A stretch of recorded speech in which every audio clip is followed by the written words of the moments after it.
अभी इस समय जहानाबाद विधानसभा से जन सुराज के प्रत्याशी हमारे बीच में है, इनसे जानने का प्रयास करें क्या कुछ क्या कहिएगा।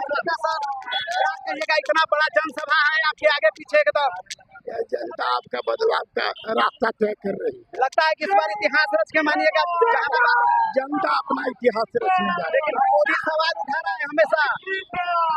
कौन सवाल उठाता है इसे हमको मतलब नहीं, जनता आगे बढ़ चुकी है। लेकिन यहाँ की जनता की जो आधारभूत जो समस्या है सर, वो आज भी बरकरार है। कैसे आप उसको भाई यदि इसीलिए में जन सुराज आया है, जन सुराज यही व्यवस्था बदलने के लिए आया है। हम लोग कोई विधायक जो है किसान को कभी जो है तो कोई मदद नहीं करता है। और इस बार जो हमारे प्रत्याशी अभिराम शर्मा जो है इस बार जो है सबसे ज्यादा विकास करेंगे जहानाबाद में।